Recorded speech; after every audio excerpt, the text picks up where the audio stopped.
Someone is asking, what is my favorite technique or tip for letting go more easily? Letting go of attachment. Well, like I was saying, usually letting go is the natural result of understanding. And when the Buddha recommends, the way he recommends investigating objects of attachment, he says it's good to investigate gratification, danger, and escape. So the gratification is interesting because it doesn't always mean that that particular object makes us happy, because we attach out of desire to get rid of something. So it doesn't make immediate sense, because usually we relate to attachment in terms of what we like.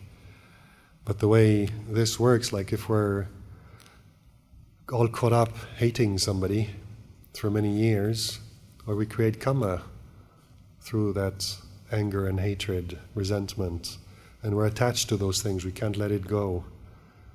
And that's usually a good way to meet that person again in a future life. So you want to avoid meeting people you don't like again? Forgive them. But the way it works is really like when we like something, we grasp hold of it and we try to hold on to it. And when we don't like something, we try to get rid of it, but in order to try to get rid of it, we have to grasp it first so we can throw it away. So that's how the grasping works. And so learning to recognize how the attachment is operating, we need to kind of discern which type of desire, which form of desire is involved. Kama tanha, bhava tanha, attachment to ideals, attachment to becoming a good meditator, a good Buddhist, a good husband, wife, citizen, father, mother, child, whatever it is. And or vibhava tanha, the attachment we have to trying to get rid of what we perceive as our faults and our weaknesses, and getting rid of things we don't like, getting away from people we dislike, we have troubles with. So how do we look at gratification?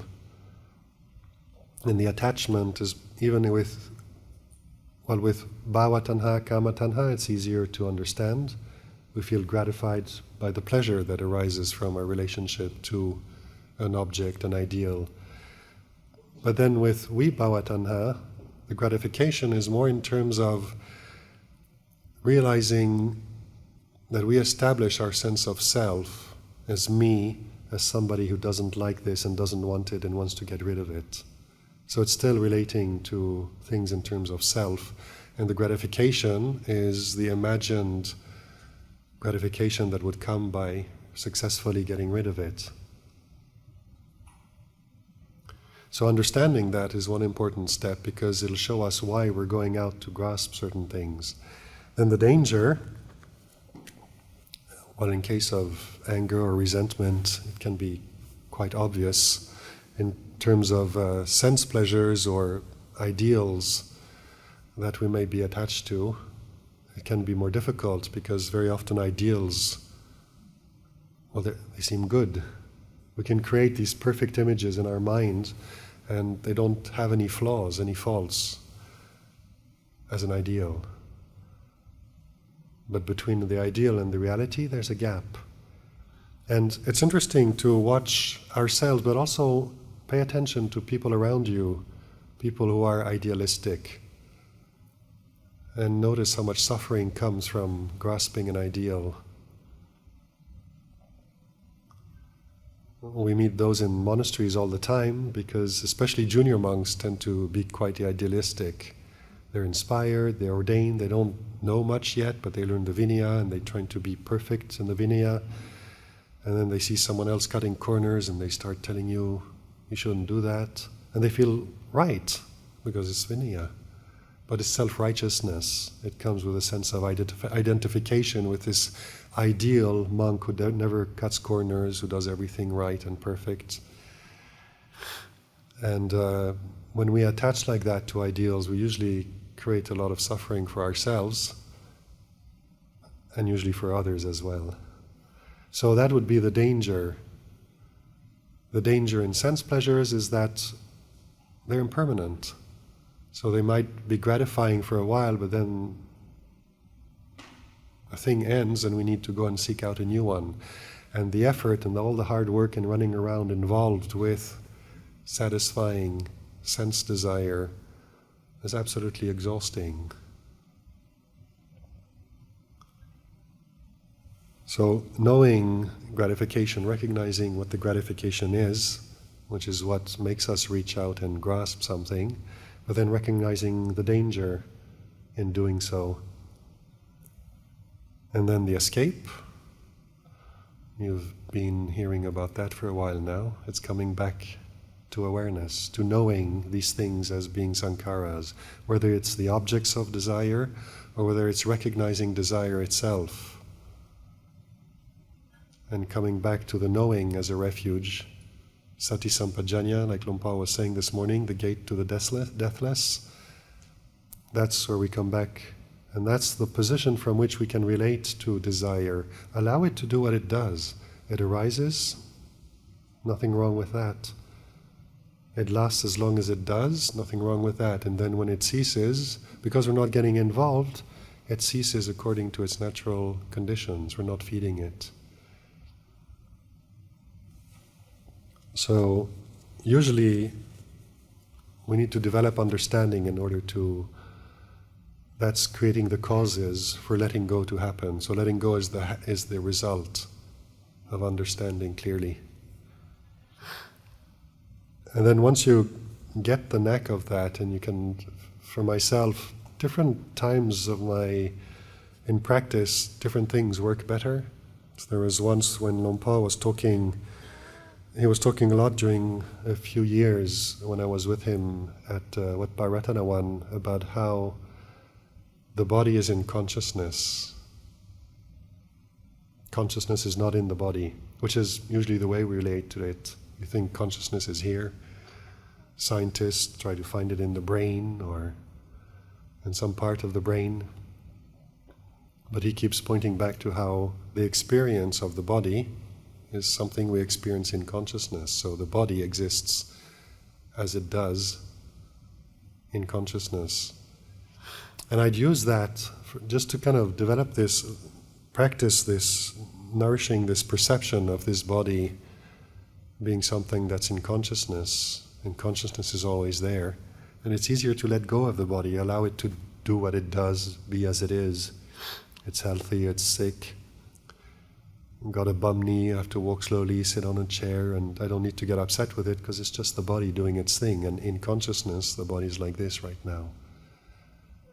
And then things change, because that's the nature of the body. And from this position of consciousness, of awareness, it's easier to accept things as they are. And then when you use something like that, the body is just one aspect, and then something else happens in the monastery that makes me upset or confused or whatever the emotions are that arise, and I can go, oh look, feeling upset is like this, and it's a feeling that arises in consciousness. Getting irritated by someone's behavior, getting angry about a situation, feeling confused. All of these, I turn them around and say, I feel confused, I feel irritated, annoyed, angry, I feel upset, I feel treated unfairly, or whatever it is that we feel. And then I'd rephrase it in terms of what it is in consciousness, and it's doubt arising in consciousness. It arises and ceases. Doubt is like this. Confusion is like this. Anger, feeling treated unfairly is like this. And always coming back to this position of awareness, consciousness. There's always freedom there. Freedom to allow it to be what it is. And so for a couple of years I was using that a lot, and that really helps to let go.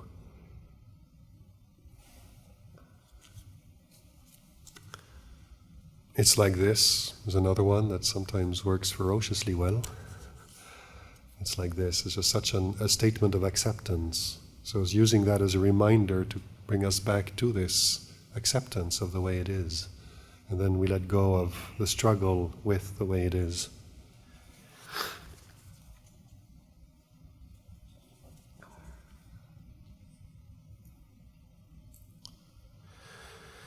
Can you guide us on how to manage both positive and negative thoughts arising during meditation?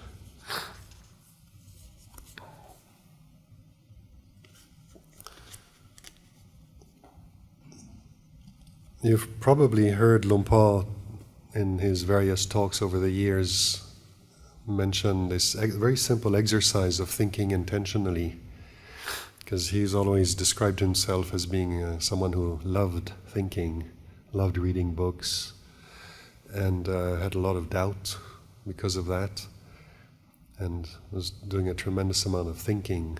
And so that was one of the things he had to learn to deal with. And when he talks about that, the way he worked with it was thinking intentionally, a very simple sentence. I am Asoko. So it's 3 thoughts, 3 words, 3 thoughts that I can think in my mind. And then if we think one thought at a time and allow a gap between each thought, and determine to notice the arising of the thought and the ceasing of the thought, I, very short, just 1 letter. Before the thought arises, there's no thought.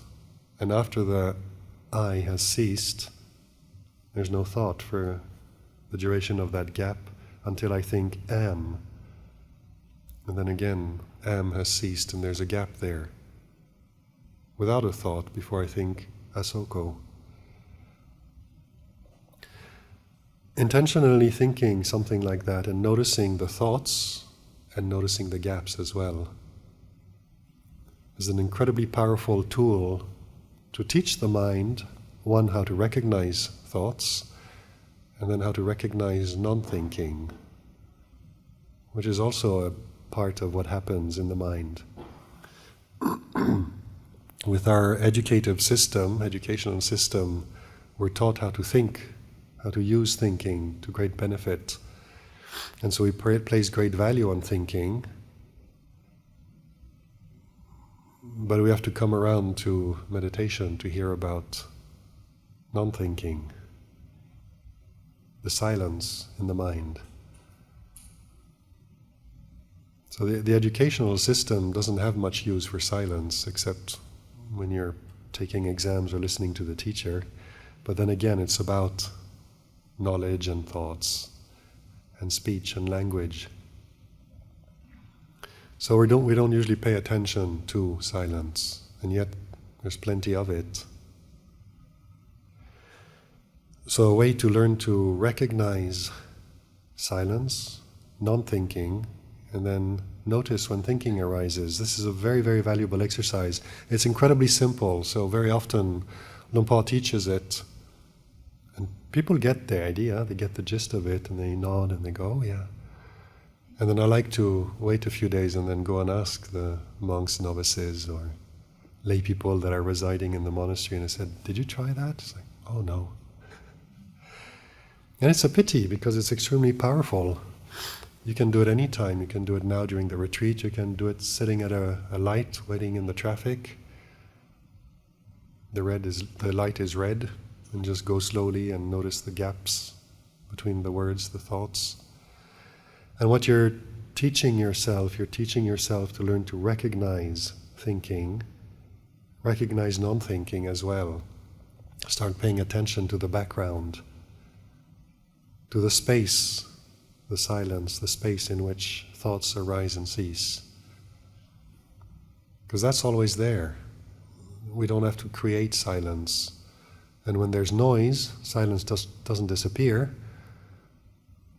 Noise arises in silence, but it doesn't make the silence disappear. It's like the space in this room. It's a pretty high ceiling, so even with 100 of us in here, it still feels very spacious. And then when everybody leaves, the space is still here.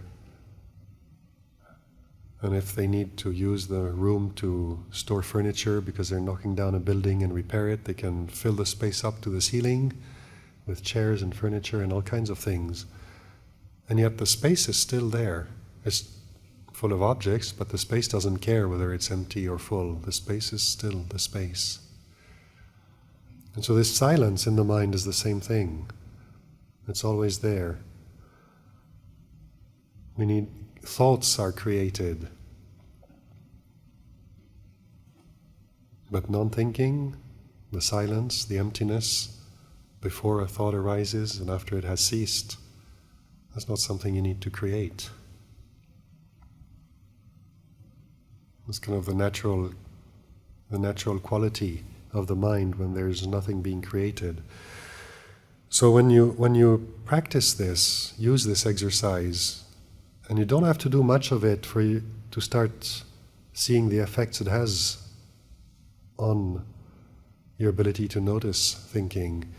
And you start noticing that there's this intentional thinking that we produce in order to train with this exercise, and it makes thinking very clear. But then you might be sitting looking at something and not noticing that you're not thinking, and then in your field of vision something happens or somebody says something, and in reaction to that a thought arises. And you go, oh, look at that. You didn't think that thing intentionally. It's conditioning, it's habit, it arises.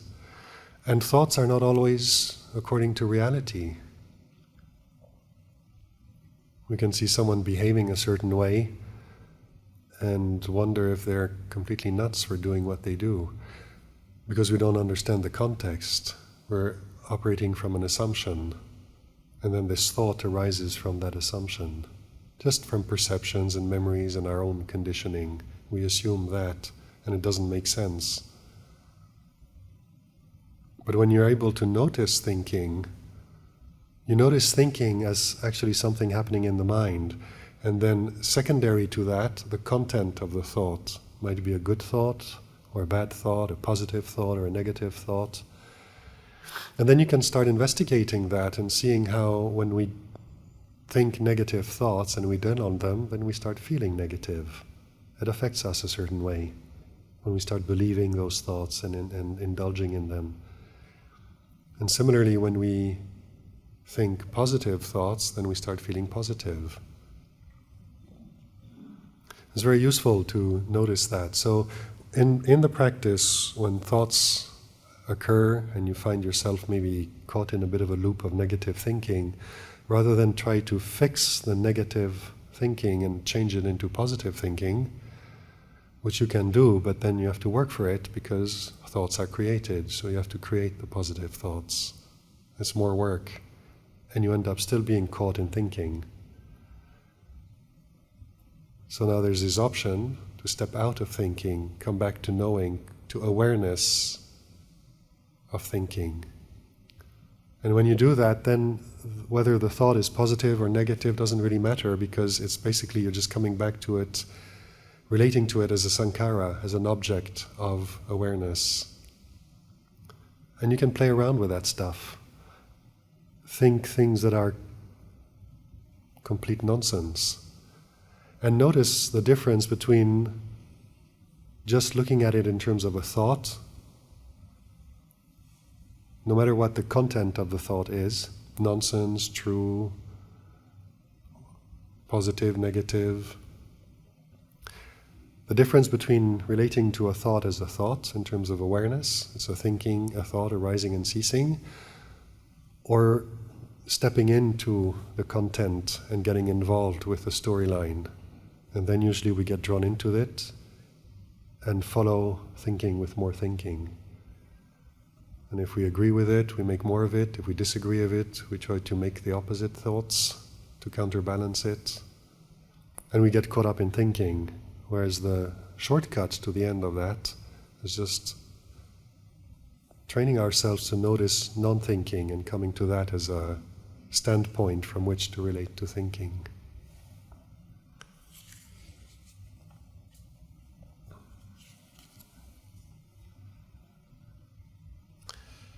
could you explain anatta further, non-self, in the sense of knowing? What is knowing then? One consciousness after the next? So I don't understand that last bit, one consciousness after the next. I'm assuming it possibly refers to this notion of, I think in Burma they use this sometimes, or a sort of consciousness moments that are extremely short. So like Luang Por has been reminding us, consciousness is timeless, knowing is timeless, is here and now. So there is no one after the other, because when you think of one after the other, you're back into thinking, into remembering the past and imagining the future, and putting knowing in terms of thinking about knowing in that context. Then we can produce this idea of one moment of consciousness, and the previous one and the one after it, and how do we relate to them? Well, then we're thinking, and we relate to thoughts in terms of knowing thinking, so it becomes an object. But what's the object is the thought, is not consciousness itself. Consciousness is the knowing bit, that part which knows, and it always only knows here and now.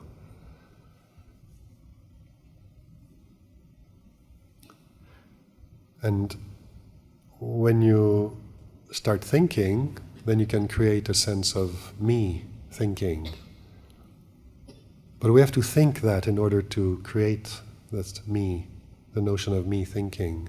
The reality of the experience is just this knowing. Knowing doesn't have an owner. Consciousness doesn't have an owner. That's why it's very interesting to use the teaching on the 5 aggregates that the Buddha gave us. It's another handle on this issue, where he points out that these are the 5 things that we continually grasp and call me and mine, but they're actually just that. They're just a body, just feelings, just memories and perceptions, just thoughts and emotions, and just sense consciousness. There is no owner. It's just arising and ceasing according to causes and conditions. And when we think about it, we say, I, my body. I'm 2 meters tall. I'm 49 years old. I. We create that. Like Luang Por was talking about Singapore, the island doesn't call itself anything at all. We as human beings say this is Singapore. But the earth, the island, the ocean, they don't call themselves anything. They just are. This body just is. And we go and create this convention of me, I am this body. In terms of convention, language, it's useful to relate to each other. But the reality is that this body doesn't have an owner. There's consciousness, and the experience of the body arises, ceases in consciousness. So use the 5 aggregates to investigate this notion of non-self. Self as well. Watch how you do identify with the body, how we do identify with our happy feelings, our suffering, my suffering. Sometimes people say, oh Ajahn, I've got so many kilesas. I'm like, no, you don't. You don't have any kilesas. Nobody owns defilements. You can't. So we have to learn to recognize how we think about these things, and notice how thinking lures us into believing this sense of ownership. It's just thinking. It's a convention. It's language, thinking. It's not the truth. The reality is there is no owner. There is no me. There's nothing here amongst all these things that I call me that hasn't arisen and will not cease. And when you start watching how we establish this sense of me, I'm happy, well, how long does that last? The happiness changes and you can't say I'm happy anymore, so it's a different I. Now it's an I who was happy. And then you run into trouble and you say, the suffering, I'm suffering right now. So now it's a different I that's suffering. And you can see how every time something arises, we call it me and mine, and we're establishing a sense of identity right there and then. And the thing ceases. The sense of identity ceases, and we have to create it again in order for it to be able to exist again. And we do this with these 5 aggregates.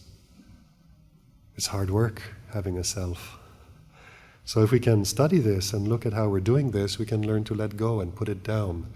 And appreciate how Sakyaditi, the sense of personality, is something useful in terms of relating to each other in the conventional world. But in terms of the reality of here and now, there is no such thing. It's a creation in the mind. It's useful for certain things, but it's not to be believed, not to be grasped as an eternal sense of reality. And then the knowing just knows. It doesn't have an owner. Sometimes Luang Por does say, if you are anything at all, you are pure awareness.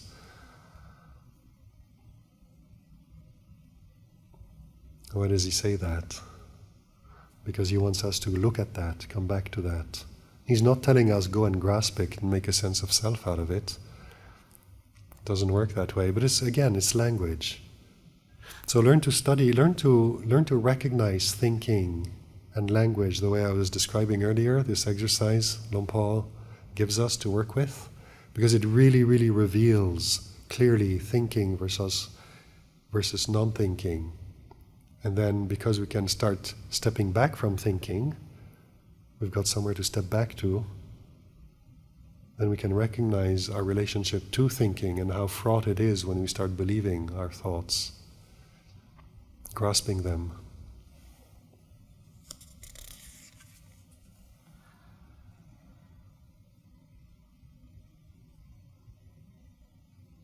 And this one I've addressed earlier. Please tell us your life story and how you became a monk. I think I've touched upon that.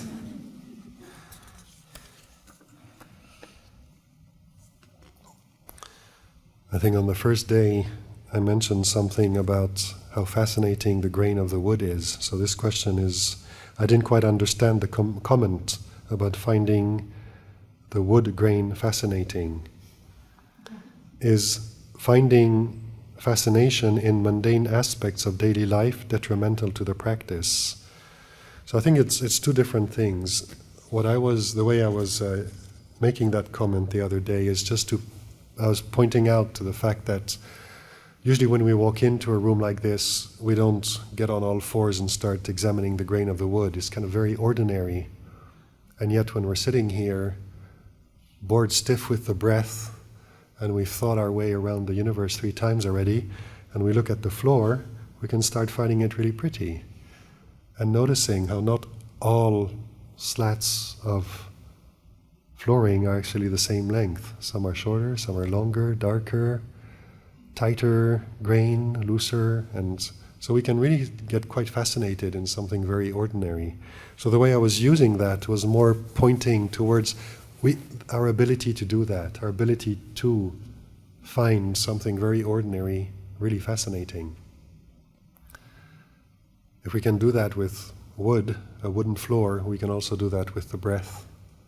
So that's how I was using the comment.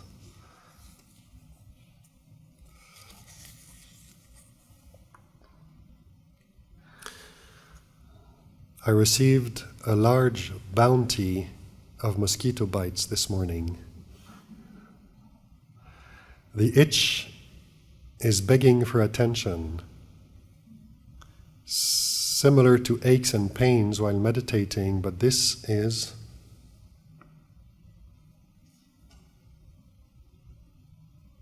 can't read it. So I'm guessing how to deal with that, right? Yeah, well, when you have a lot of them, it becomes quite challenging. Use some mentholated oil or something. Apply it on the itches to give you some relief. That's okay. we don't have to go out and search for impossible tests or just endure everything that comes our way. It's more a question of how do we use what comes our way to increase our ability to be patient with it, our ability to step back from things that are very sticky. So we challenge ourselves, and we need to learn to recognize the challenge and recognize our abilities as well. And sometimes we'd like to be able to take on a certain challenge, but we don't have yet the resources to do that. So Luang Por Chah, for example, he had very, very firm samadhi. He really could establish his mind on something and hold it there unwaveringly. And so he was having all these troubles with his teeth. He went to see the dentist. They'd already pulled one and then the other, and there was a few left. And he decided that these teeth were nothing but a nuisance. So he went to the dentist and asked him to pull them all out and just give him dentures. I guess back then they didn't have yet notions of how that impacts the rest of your body and your health. But anyway, the dentist was a bit kind of aghast, because doing that, he knew how much pain it inflicted, and doing it to a monk he respected a lot didn't feel right, but Ajahn Chah insisted, so he did. And he pulled all those teeth out, and Ajahn Chah said he was able to stay with it until the pain became so strong, the mind just left the body, and he was watching it from outside. He knew, he trusted his ability to go and meet that challenge. He didn't necessarily know what the mind would do, but he knew that he had the tools to deal with it one way or another. And the result was, pop. The mind said, oh, no, this is too strong. And it left, dissociated itself from the body. I don't recommend any of you try that. Unless you know from your own experience that your samadhi is really, really strong, and you have the ability from experience, from having tested before, that you can meet incredible pain and still go and place your mind on something else. Then maybe you can try it, but otherwise don't. And so with these mosquito bites, try. You come up and you feel sore and you sit with it, and then you find it's just impossible. Put something on it to relieve the itch. Maybe just leave one and work with one.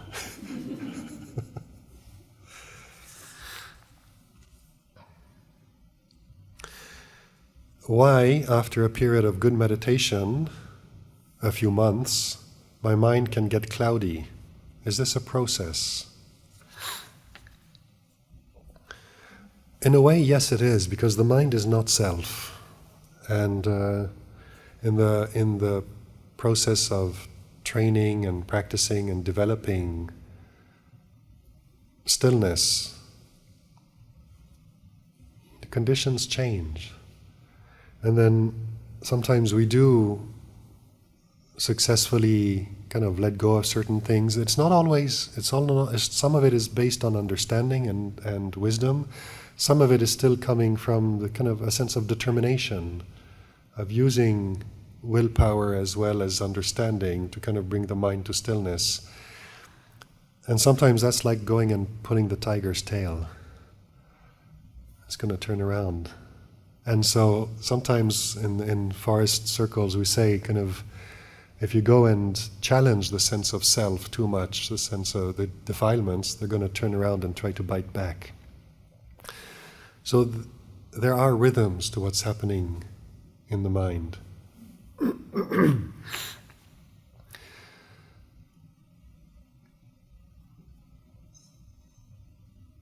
It's okay to just notice those, but also pay attention to this sense of cloudiness. I mean, sometimes it's just the way it is. Like Ajahn Amaro talks about having experienced for years this feeling of every time he sat meditation, it was like a block of concrete. And then it lasted as long as it lasted, but it was a few years, and he just was patient with it and kept practicing, and then one day it changed, and that ended. And we don't always understand what it is, but the way we can relate to it is just here's another condition. It's like this. It's pleasant or unpleasant. Sometimes we want to understand it, like why does the mind get cloudy after a decent period of good practice? And it's okay to say, I don't understand, I don't know. But we're coming back to awareness, and awareness is aware of not knowing. It's aware that there's something happening here. It wasn't like that before, so it's something, it's a sankhara. It has arisen. How long it will last, we don't know. But we can take our stand with awareness and just wait it out and see how long it takes to change. Like I feel very inspired by this story of Ajahn Amro's kind of sitting and feeling like a block of concrete for years. That takes patience. And I don't know the full story, but I've never heard of him kind of taking a chisel and a hammer to the concrete and destroying it, as much as just allowing it to change according to its own nature. So observe it, and you're always safe when you come back to awareness of any condition that arises in the mind. Because whatever the condition is, it's a condition, and we can know a condition being like this. Like after my period of trying to will myself into peace and quiet that I was describing earlier today, and I started discovering that the only way I could practice without going astray was just coming back to knowing, watching what was happening in the mind, the assumptions from which I was operating when I thought I must meditate, how I put forth effort, noticing the desire that was arising, desire for peace and quiet and stillness and stability. And I could only notice all of that if I came back to this position of watching. There's not following anything, because I didn't know what to follow that wouldn't lead me back to that kind of mis-meditations. So I just stay there and watch. And by staying here and watching, I learned to recognize what was going on.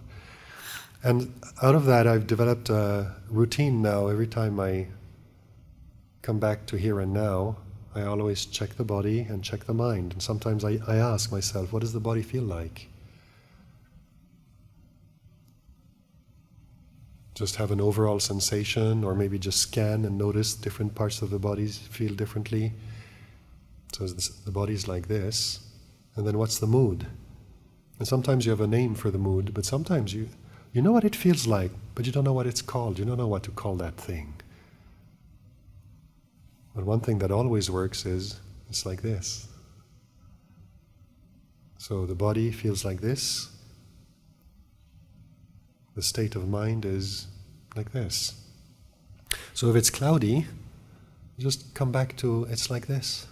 Let it be what it is. And from that position of awareness, where you're stepping back from the cloudiness, it may still be there, but now you're not engaging with it in terms of something that you enjoy and want to indulge in, or that you don't understand and you want to fix. You're just coming back to knowing. And from that position of watching, you can actually start learning something from it, because you're not busy trying to change it. You're willing to allow it to be what it is and learn from it, but from this position of awareness.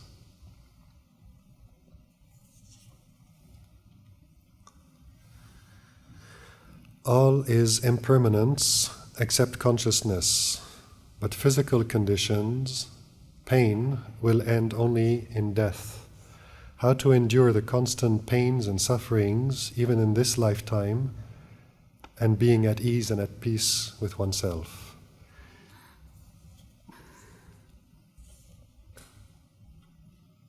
Well, the point of view, the point from which we view a lifetime of pain and suffering, and how we look at it is what makes the difference.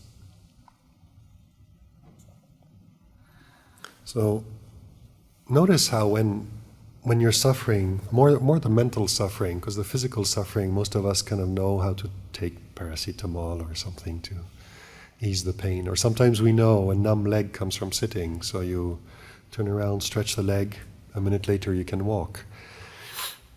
But sometimes mental suffering, when we're suffering from a situation, marital situation, family situation, professional situation, or just feeling depressed, feeling despondent, hopeless. When we're in those states, notice how very often we feel like it's never going to end. And because we feel like it's never going to end, we need to do something to snap out of it.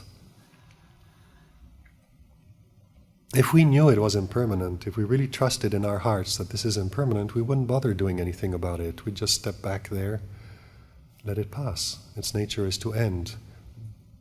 But because we haven't yet understood the Four Noble Truths, we haven't understood really how sankharas and even states of mind are impermanent, not self, unsatisfactory, then we get caught up in our old habits of assuming things are permanent, they do last forever, and then we need to fix it.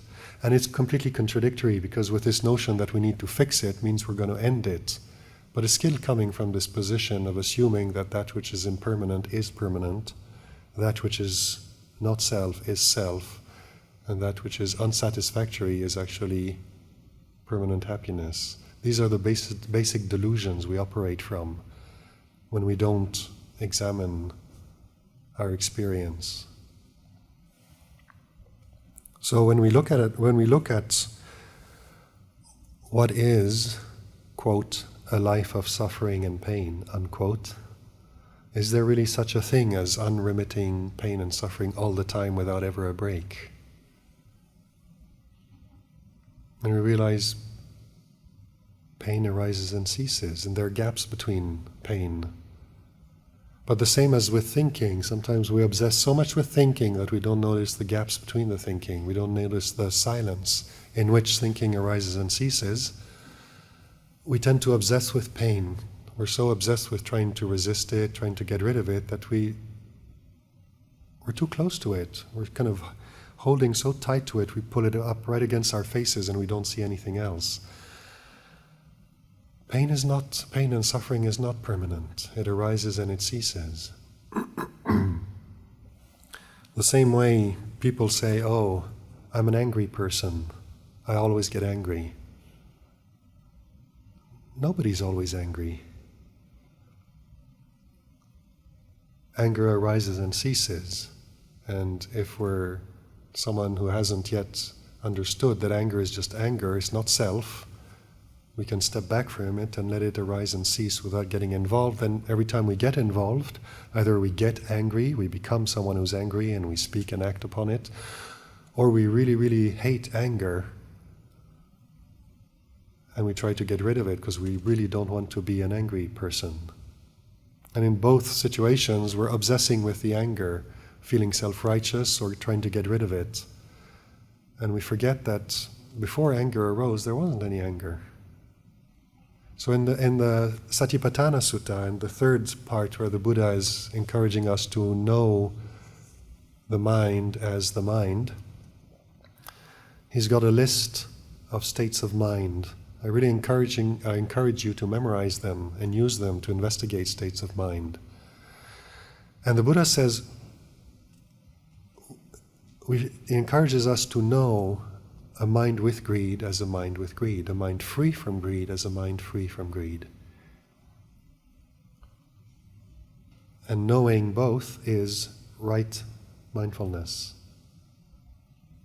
He's not saying knowing a mind with greed is bad and knowing a mind without greed is good. He's not making a value judgment, because what he's referring to, the way we can know a mind with greed as a mind with greed, a mind without greed, free from greed as a mind free from greed, is only from this position of knowing, of awareness, of consciousness. And consciousness isn't greedy. Consciousness itself isn't either greedy or free from greed. It's the mind. It's this thing arises and ceases.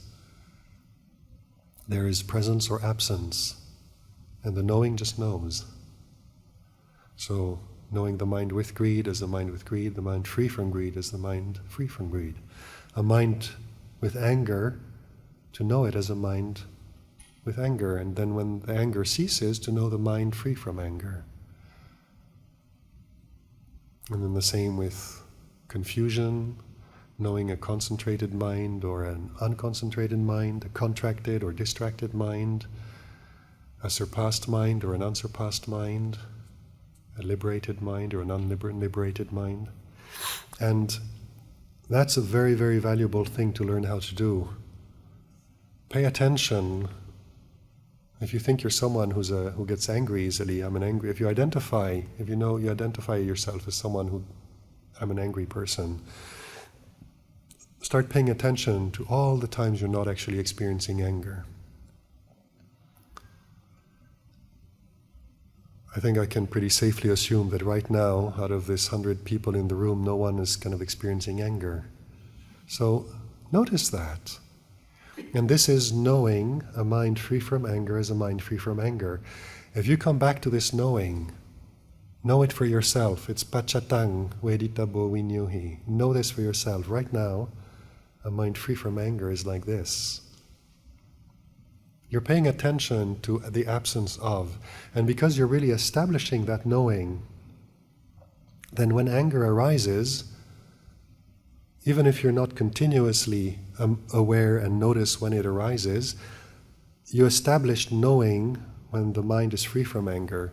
And then you notice once anger has arisen, you'll notice that you don't relate to anger quite the same way anymore because you paid attention when it wasn't there. And now it's here.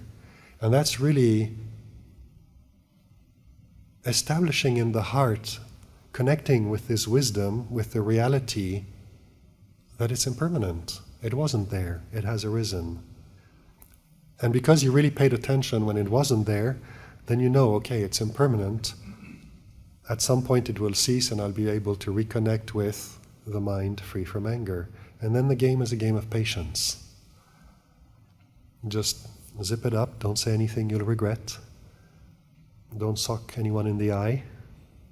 If you just do that, and then just wait, be patient. Allow anger to be what it is. Anger is like this. It feels a certain way in the body. And then the thought patterns that come out of anger are a certain way. Just notice that. Don't follow it, don't believe it. But you don't need to try to get rid of it either. It will cease on its own. That's its nature. Same with pain and suffering. So we learn to be patient with it and recognize that this body,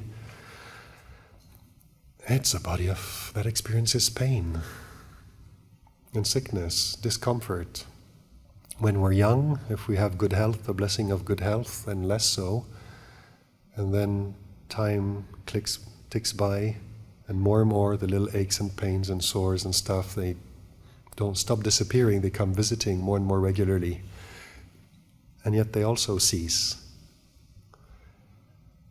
And then sometimes if you feel a little bit in despair that it's never going to end, I suggest you remember a very amusing story of Ajahn Chah going to visit one of his Western monks at the Ubon hospital who had malaria. As it fevers and delirious fevers and sweats and stuff like that. And Ajahn Chah just came to visit him and patted him on the arm and said, "Don't worry, it'll end.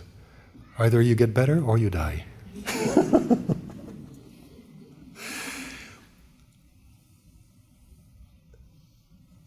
It does what it does. And learning to trust in this knowing, our ability to know that it's impermanent. It is impermanent. And every time, notice when there isn't any pain. Make a point of registering that, of making it knowledge, something you know for yourself. Then when pain arises, you know it arises, and whenever it'll cease, it ceases on a background of absence of pain.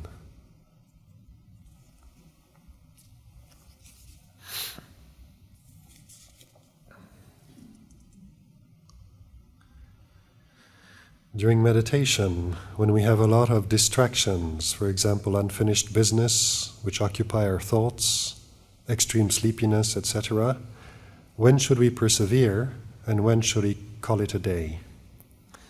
When should we finish our business first or sleep first and then come back to meditate another time?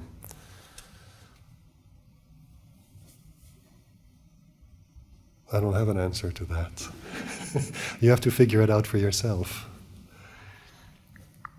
It depends. It's like Mahamoggallana, he was wrestling with a lot of drowsiness, and the Buddha gave him this kind of graduated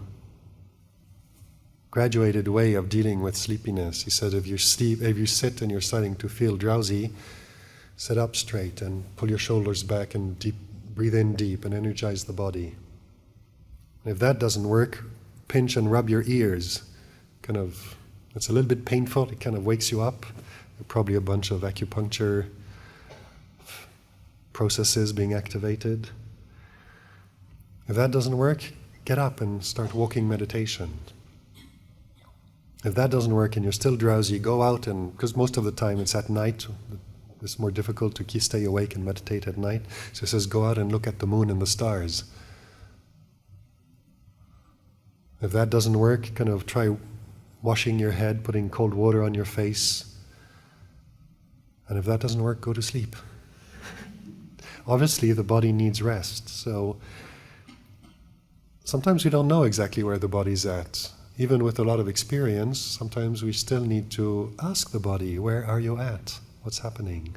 Or the mind. We can come from very busy lives, step into a retreat like that with the expectation, the hope that we'll be able to sit and get peaceful and get insights and get enlightened. But then we come here and it's a struggle. So what we need to do is just realize, come back and check with reality, the reality of the body, the reality of the mind. If there's something really occupying your mind, unfinished business, well, maybe you need to go and take care of that. And then when it's done, you can leave it. But try letting it go first and go take care of it or go to sleep if nothing else works. But this is something we need to test and experience, try out by ourselves, see what works in a progressive manner.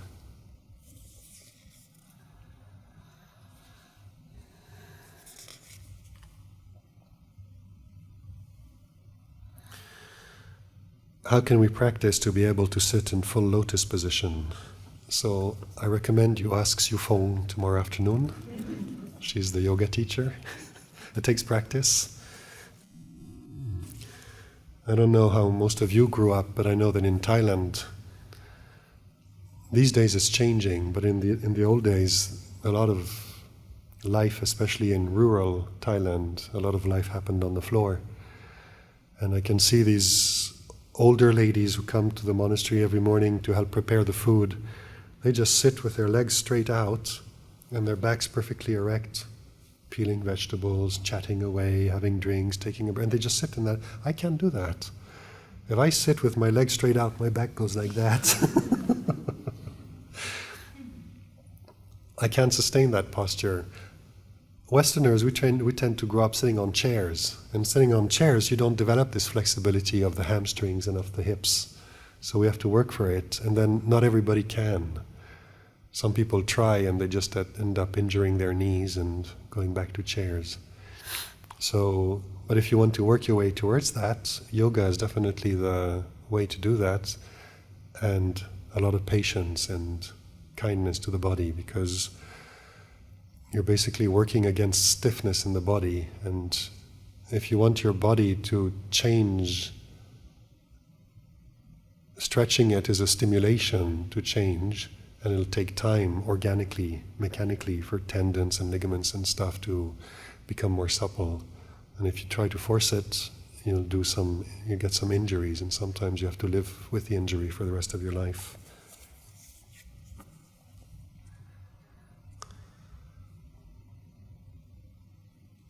So this one I'm not quite sure I understand it. The present is the key to the past. The past is the key to the future. However, these keys will never be complete. Therefore, we only need to know the present. Is that correct? So the last bit is definitely correct. the present is all we can know. The past being a creation made out of memories that arise in the present, and the future is made as a creation in the mind, made of thoughts, imaginations in the present. The present is all we have, there's nothing else. If we think there's something else, well, that's it, we think it, we create it in the mind. So I think in this question there might be that kind of looking at it in terms of Dhamma, and then it's a little bit overlapping with this view of, in history, we learn from our mistakes from the past. If you want to use it in terms of learning to consider kamma, look at the present as vipaka kamma, the result of kamma that has been created in the past. This body is a consequence of us not having understood the Dhamma completely and made an end of rebirth in the previous lifetime. So when we died, we still had that habit of going and grasping something, anything, because we're still not completely free. So this is what we have to put up with for this lifetime. But also, it's also interesting to just look at that, and it helps bring a lot of acceptance into the heart if we can look at our situation in the present. Even suffering, difficult situations that arise is just vipaka arising from the past. Like Angulimala, who was misguided and was murdering hundreds of people until the Buddha saved him, taught him the Dhamma, and he actually became one of the liberated ones, the Arahants. And yet when he went Bindabat, people still threw stones at him, threw sticks at him, called him names, insulted him, and he would come back to the monastery and he'd just look at the Buddha, kind of, his robes were torn, he had bruises and blood running, his alms bowl, which was made of clay, was broken, someone hit that with a stone, and he's bringing these kind of himself and his equipment in rags back to the monastery, and the Buddha just said, "Be patient, Angulimala. This is vipaka kamma. You have to be patient and endure this." And it's a very nice way of relating sometimes to difficulties in the present, rather than feel like we have to fix something because there's something wrong with the way things are. Just reminding ourselves, it's just vipaka kamma. Let it wear itself out. Just come back to knowing, awareness, patient endurance, and allow it to cease on its own. And then in the present, the karma we create in the present will bear results in the future. So if we want to live with good results in the future, we can create good causes in the present. If we don't want to live with unpleasant consequences in the future, then we can try to improve our awareness and understanding of what we're doing so we avoid creating the conditions in the present for more suffering in the future.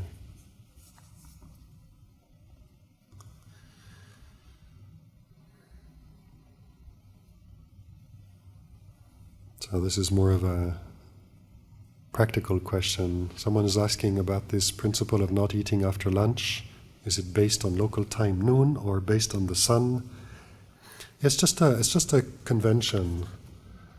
The Buddha was at the beginning, when he had his first disciples, they were already very fine people.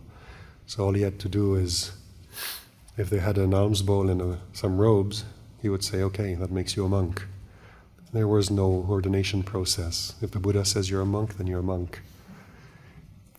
And then a lot of them were ascetics, were hermits, were people who were practicing in different circumstances, or they just had a lot of barami from past lifetimes, and all the Buddha had to do was teach a little bit of Dhamma, and it cleared their sight, and they were done. So he didn't have to establish a Vinaya.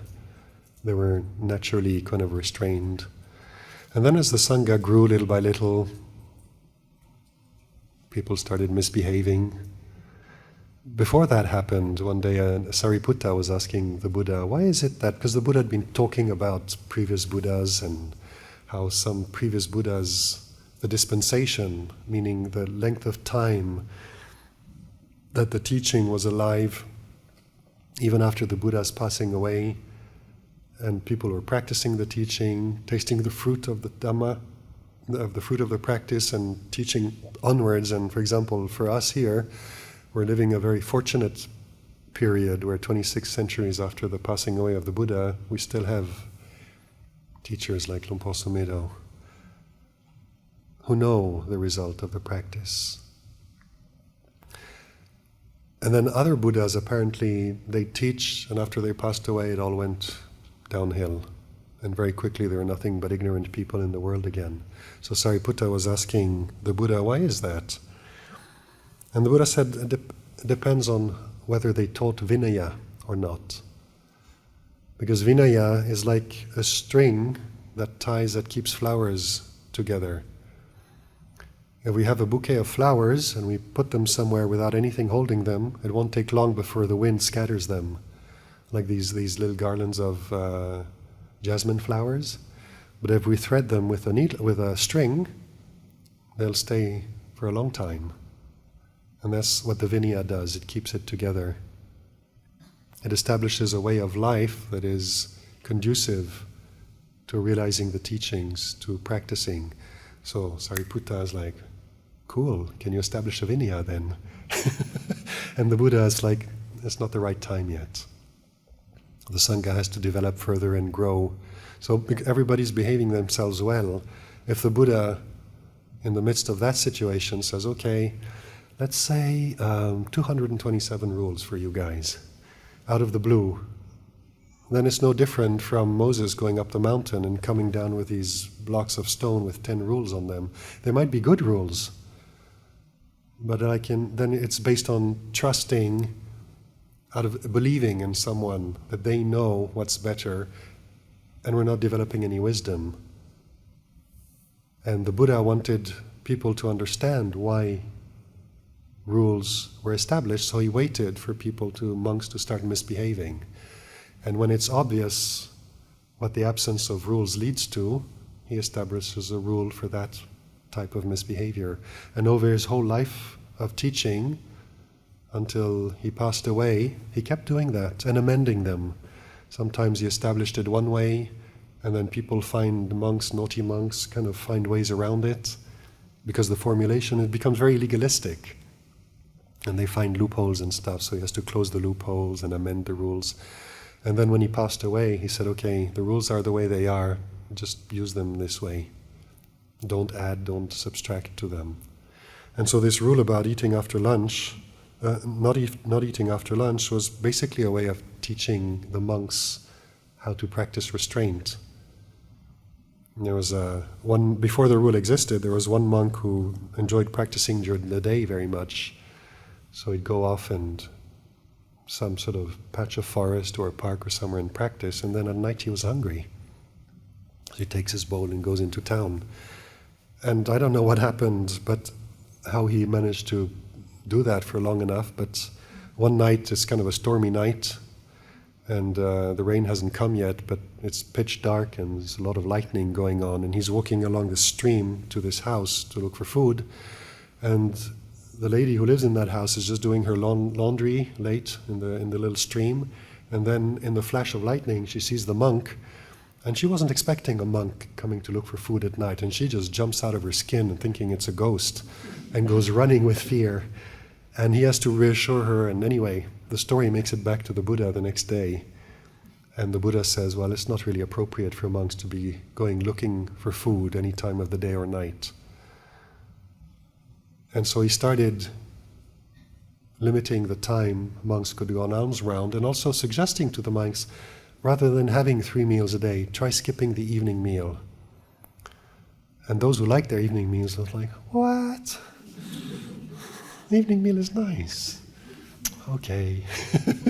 And so they skipped the evening meal, and they realized actually they can do perfectly well on 2 meals a day.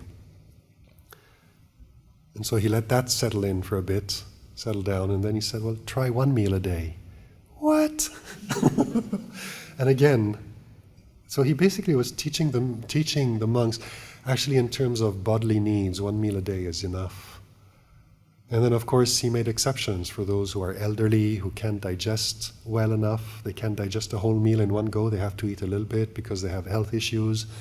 So he made different amendments, but he kind of kept that midday cutoff.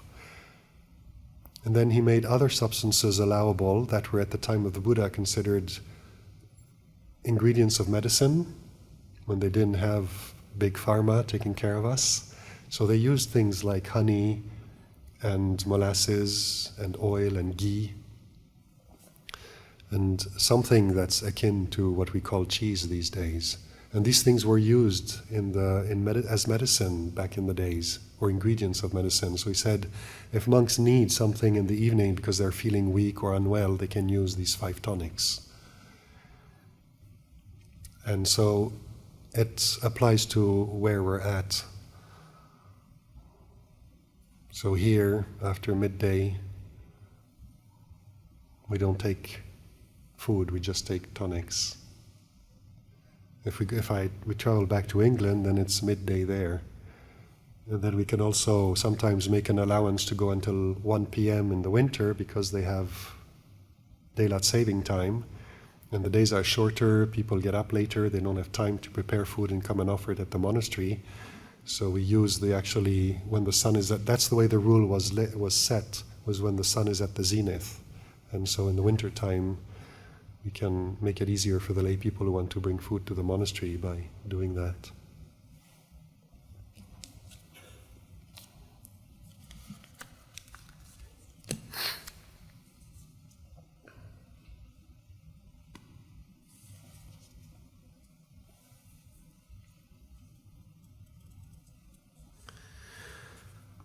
Does a concentrated mind automatically lead to wisdom arising? If no, how does one develop wisdom? That's an interesting question. There's a very beautiful sequence the Buddha describes.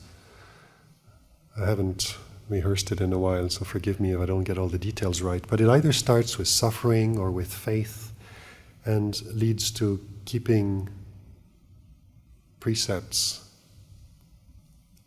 keeping standards of morality in terms of restraining our speech and our actions. And the Buddha says, keeping moral precepts naturally leads to freedom from remorse. For someone who keeps precepts, there's no need to wish, may I experience freedom from remorse, because it's the natural result of keeping precepts. For someone who's free from remorse, the natural result is to experience this. He just uses a Pali word called pamojo, which has various translations, but I like to translate it as this kind of healthy sense of pride and happiness. There's a sense of joy that comes from being free from remorse, when you realize it, when you kind of contemplate it. For someone who is free from remorse, there's no need to wish to experience this sense of joy, because it's a natural result of freedom from remorse. For someone who experiences this, the natural result of this sense of joy is a certain serenity. There's no need to wish for serenity because it's the natural result of it. And then serenity naturally leads to happiness, sukha. The natural result of happiness in the mind is that the mind becomes still. That's what we call a concentrated mind. So it's not concentrated like super focus, it's just still, a sense of stillness and brightness. And it's natural for a mind that is still and free from the 5 hindrances to see things the way they are. And the natural result of seeing things the way they are is to experience dispassion. For one who experiences dispassion, the natural reaction to that, response to that, is relinquishment. And the natural consequence of relinquishment is liberation. It's a very beautiful sequence that leads, it's kind of showing the nature of these things. And in a way, it's kind of reassuring because it means we don't have to work extraordinarily hard for each and every one of these steps and create it. It's like if we get the ball rolling, it'll start rolling and it naturally leads to this. He has many similes like that for the practice. Sometimes he compares the practice to like a logger who's logging a forest and sends the logs downriver, so he chucks them into the river. And the log will reach the ocean, the mouth of the river at the ocean, if it doesn't get snagged on low river banks, in tight river bends, if it doesn't get stolen by thieves. So if a whole bunch of things don't happen, the natural result is that this log will go all the way down to the ocean, where it can be taken to a mill and turned into furniture, made use of. But it's also interesting to notice how we're coming back again to this Dhammavichaya, being watchful with his intent to understand, the intention to understand the nature of reality. Because we can actually, there are quite a few people who live a pretty wholesome life. They don't go around killing people, stealing people's belongings, misbehaving in sexual relationships. They don't tend to lie, and they're not attracted to alcohol and drugs.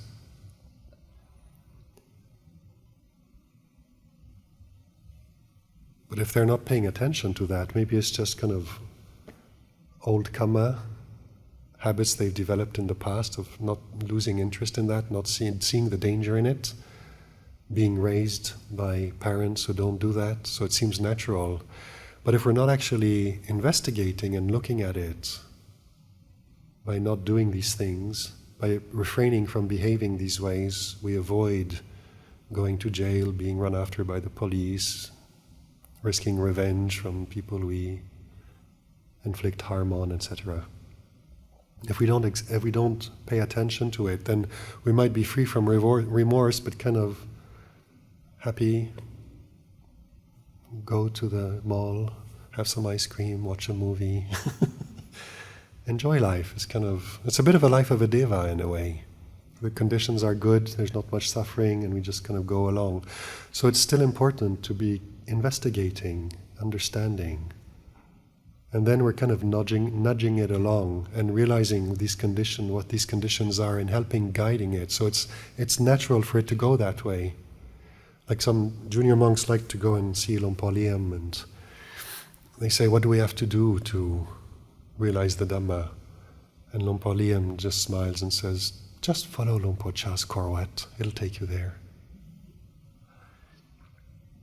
So it's simple enough, but you do have to relinquish lay life, ordain, and then stick with it, and actually follow the Korwat. And you realize, just follow Lompo Cha's Korwat, it'll take you there. It's actually not that easy, because sometimes you'll want to do things that are against the rules, against the instructions and the way of doing things. And as we go along, so we use this instruction to guide us, and as it guides us along the path, then we need to be aware of dangers, of what helps, which way. So naturally it'll go there, but we do have to help along the way. So this concentrated mind is definitely the condition for seeing things the way they are. What the Buddha calls a concentrated mind, a mind that is still and that sees clearly, is a mind that is free from those 5 hindrances I mentioned earlier. Those 5 hindrances are basically things that cloud our view, distort the way we see things, through greed, through sense desire, through anger. The Buddha says someone who's angry, it's like someone who's sick. When you're sick, it doesn't matter if someone offers you your favorite food, it doesn't taste nice because you're sick. Someone who's angry, all their experiences are spoiled by the anger like that. Sense desire is like being in debt.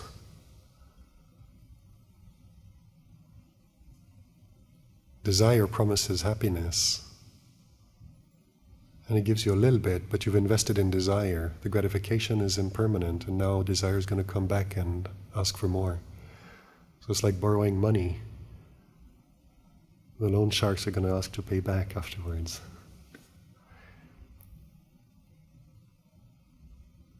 sleepiness, drowsiness. I think that one's like being in prison. You can't see beyond the walls. It's all kind of, you can't see anything. When you're sleepy and drowsy, you kind of, lights go out. I forget what the simile for restlessness and worry is, and then doubt is like going and walking across the desert. We're caught up in a loop of thinking, having a question, trying to answer the question through thinking, but actually it just leads to another question and another, and we just keep crossing the desert and never find water. Because thinking is not the answer to doubt. Coming back to awareness, knowing doubt as doubt, and leaving it alone. Leave the question alone. No need to answer it, because knowing is here with the awareness. Knowing is not in the thinking that's going to produce an answer. The knowing is here. So doubt kind of keeps us in the loop of thinking, and it's like crossing the desert. So when these things have been abandoned, have been suppressed, have sort of ceased, then there's nothing clouding knowing. There's nothing preventing the mind from just landing and being still. And then when we're still, that stillness is the reference point from which we notice impermanence arising and ceasing. So concentration is definitely extremely useful, that stillness. But in this factor that I keep coming back to, Dhammavichaya, investigating, looking, seeking to understand what is the nature of reality, what are the delusions that we like to believe in, or that we're used to believe in. Investigating is very important. Seeing what leads to benefit and what leads to detriment, what leads to suffering and what leads to freedom from suffering.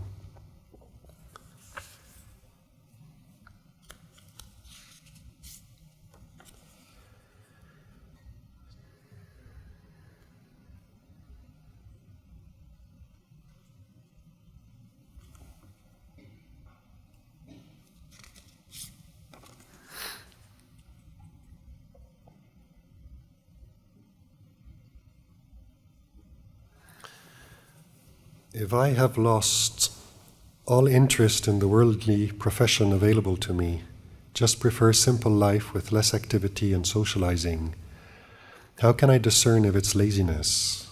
Until now, practice and merit is not ready to fully commit to monastic life.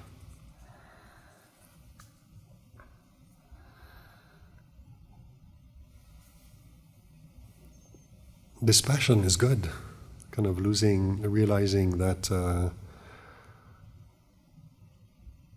certain ways of living our lives are not leading to happiness or are leading to suffering. That's insight.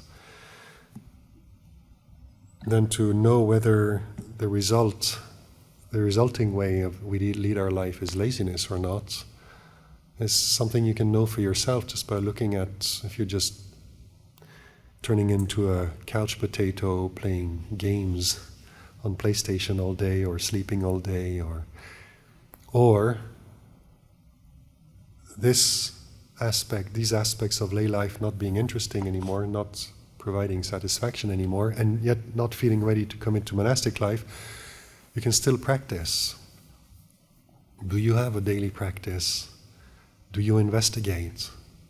Are you cultivating Dhammavichaya? Are you investigating the mind, the body, in this kind of different lifestyle, even as a layperson, living a little bit more as a recluse? And one of the measures of progress that the Buddha gave us is like our wholesome states increasing and our unwholesome states decreasing. That's something we can ask ourselves, have a look at and see. And if that's not happening, then maybe we need to go and seek some advice, some encouragement, some enlightenment. Go and visit Tancho Kun Keng in Wat Palelai. He's a very good monk. I encourage you to go and visit him if he's around. Or visit Venerable Shan Cheng. What is the? Sorry, I'm not getting the name of the abbot here. Guangchen. Guangchen. Go and see if he's available. If you can ask him a question. And sometimes, if you're just not sure if you're actually progressing on the path, pick up a sutta. There are a few suttas that talk about that, or go and ask a monk. How do I evaluate whether I'm progressing or not? And basically, you get a notion of if you're putting effort into it, if you're testing out various things and trying to understand it. You can quite easily take a measure of whether there's laziness involved or not. Laziness is like, can't be bothered. If you see that in the mind, then maybe you need to see where that's coming from, see the downsides of it, and see if you can infuse some energy and some inspiration into the life.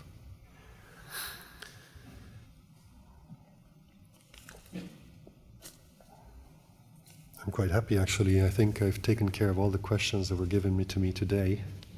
There's still a few from yesterday left.